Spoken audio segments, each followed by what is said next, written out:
What is up, you guys? Back again.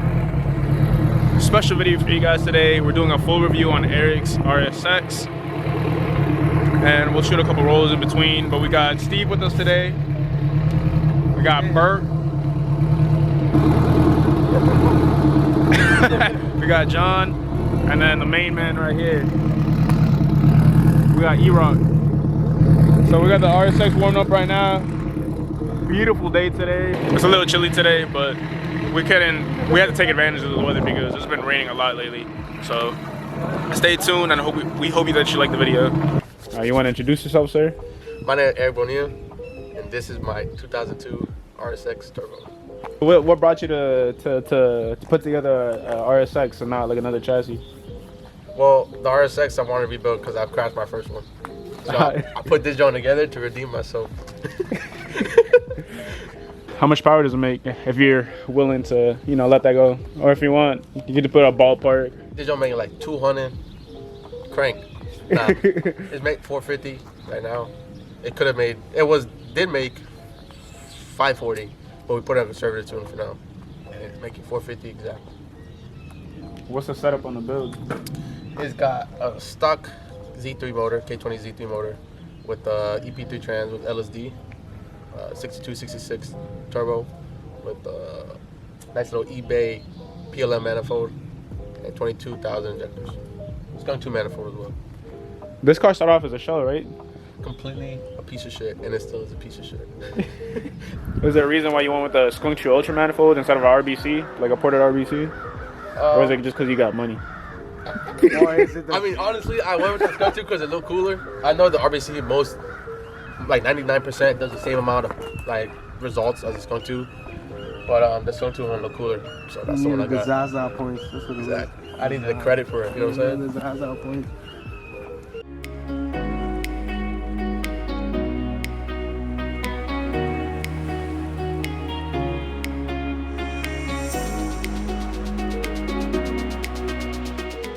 All right, what's the fuel setup?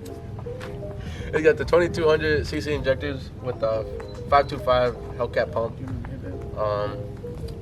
K-tune fuel rail with the gauge as well. Or the pump, like I said, is Hellcat. Yeah, it's basic fuel system for Turbo K. Is it on E85 or is it still on pump? It is on 85. It's on from Royal Farms, sponsored by Royal Farms. Sponsored by Royal Farms. So I can see you didn't cheap out on this build. You got a lot of quality parts. The build itself is quality, but the shell itself was a piece of shit. Everything inside the car, like motor, suspension, exhaust system, all that was expensive.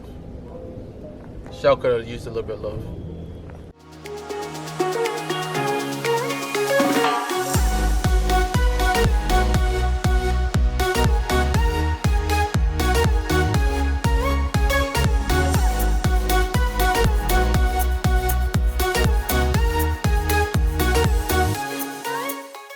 The whole turbo kit, all the fabrication, was it all done at the shop by yourself? Majority of I did put the motor in, training, all that stuff, but the fabrication, fuel system was done at Paradise Racing in Maryland. Same with the head exit, also fabrication. All the lines, fuel lines, harness was done by Paradise Racing. Shout out Paradise Racing. Give us a discount next time we pull up. Suspension and wheel setup. Alright, suspension setup. It has BC Racing coilovers, the extreme, I think they're called the extreme lows. With this, there's like 12K spring rate. It has K-tuned lower control arms in the front with Hotch-Tech sway bar links. I don't know how to pronounce it, but I think it's Moog fucking ball joints, and I forgot what camber arms it got. I'm pretty sure it got K-tune camber arms in front. In the rear, it has K-tune rear control arms, lower control arms. It also has Skunk 2 camber arms, True Heart subframe brace, and a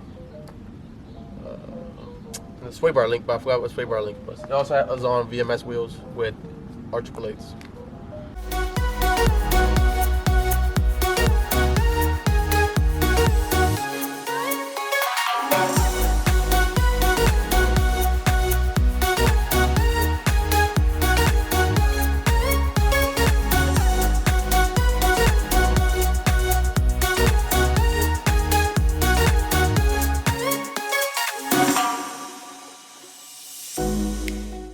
Are you running any gauges? I'm assuming you got boost gauge, probably AFR, any other ones? Yeah, gauges. Only gauges I have are the boost gauge and the AFR gauge. I was gonna get an oil gauge, but since it is a stock motor, I thought it was kind of useless for a stock motor. Maybe if it was a built motor, it would be more useful.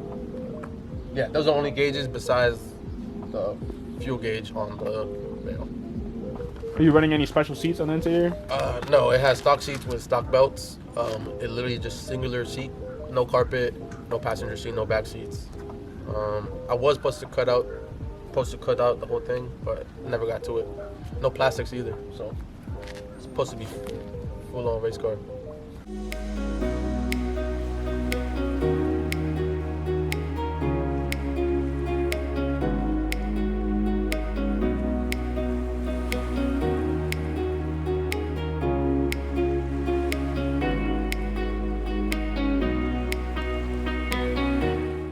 Have you ever raced it yet? Or have you gotten the chance to race it? Fuck no.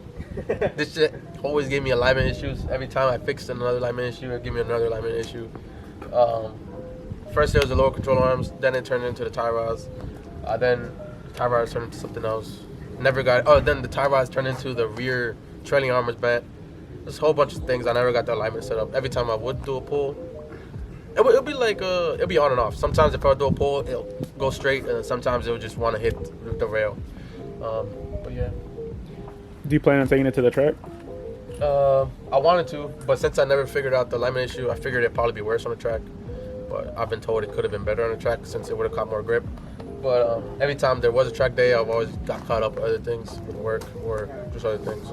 So I did enjoy this car, but I mean, obviously when you build a car from turbo, you know you're gonna have issues. But yeah, I did have fun with it.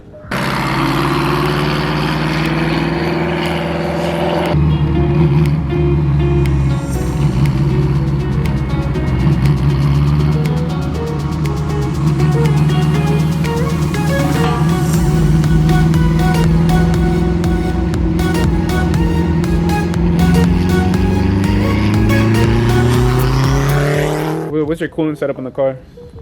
It's kind of hard to see from here, but it does have a speed factory intercooler rated for 600 horsepower. It has a Mishimoto radiator and Mishimoto dual fans with custom intercooler pipes done again by Paradise Racing.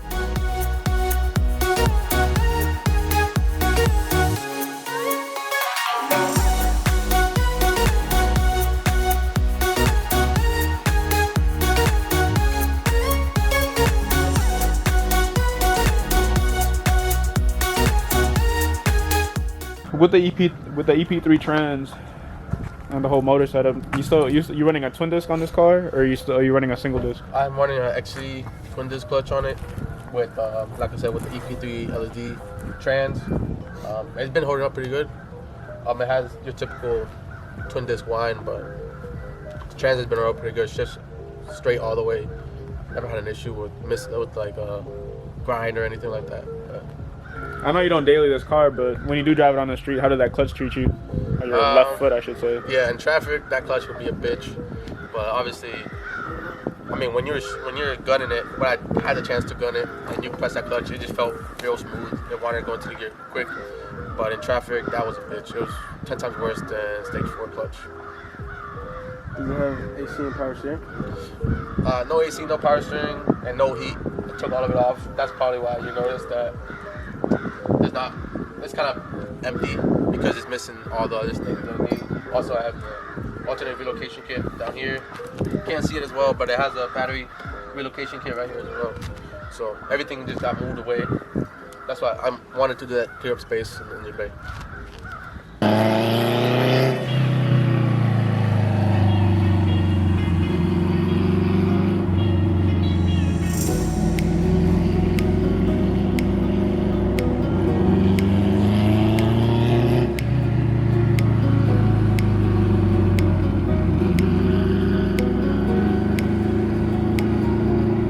Was all-wheel drive ever in the picture while putting this car together? Yeah, all-wheel drive was in the picture, but I realized how much it cost, and I easily backed out. I saw that just the freaking, what was it? Just the transmission, but like a good transmission, all-wheel drive was like $5 bands. So I easily opted out because you still need the diff, you still need the rear diff. I mean the Subframe. yeah, the subframe as well. Yeah, it's a lot of shit to it. You still need the drive shaft. Also the rear diff holder, like the joint that holds the diff. But it was a lot to it. So I was wanting to do it. I seen a couple of all-wheel drive RSXs coming out, but always motivated me. But pockets didn't have it, so never actually tried it. Any future plans with the car later on down the road? Actually, this joint is about to get parted out for a future build that I bought. It will be in the garage soon.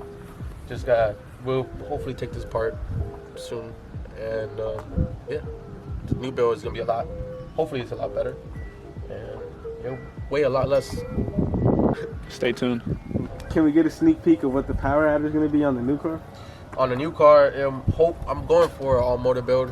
Hopefully it's all motor with ITBs, but we'll see how it goes. I was planning on putting this setup on the other build, but I don't know, part of me just wants to start all over, start fresh again, because sometimes it's better that way, because sometimes you bring on things from another car to another car, so shit goes wrong, so it's better to start all over again.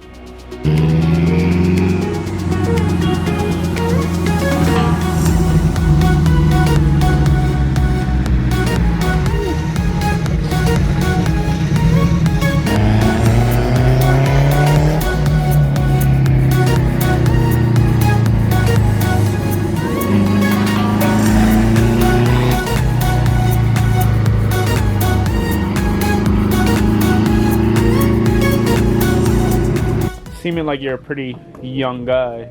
How long did it take you to put this car together from start to finish? From start to finish, I bought it in March 2020, I think it was, and I finished it in January 2021. So, no, February 2021. So almost a year it was done. From bare metal with no bumper, no lights, no interior. Nothing. Can we know budget-wise what you spent to build it? I lost track. Budget-wise, I know I was keeping a list because I was worried about spending too much on the build. I realized, when you're building a car, it really doesn't matter how much you spend because that's what you get yourself into. But before I lost track, I was 14,000 deep. I'll most likely put about 20,000 into it. 20 max. No way is more than 22. That's including parts and labor fees at Paradise. And I don't count my own labor because I don't believe that shit. But yeah, about 20,000 max, 22,000 max. For any young guys out there, do you have any advice or tips wanting to put together a turbo RSX or a turbo K series in general? Or would you tell them to, stick to simple and then work your way up into a setup like this? It depends. If it's their first car, obviously no. But if they've been through a lot of good cars and they're planning on when they're older, I would say do it. I mean, the RSX is a tough platform. You can ask any Honda person, it's a very tough platform to make it a race car. But people still do it. They figure it out. They make it work. But it is harder than your typical EK, EG and all that stuff because of the suspension. That's like I was talking about earlier. But I mean, like I said, I loved it. I loved the sound of it. Loved the way it looked. But so the advice I would give is just buy it piece by piece. I think that's better than buying it all at once because if you buy it all at once, you'll realize how much you're spending and you won't want to do it.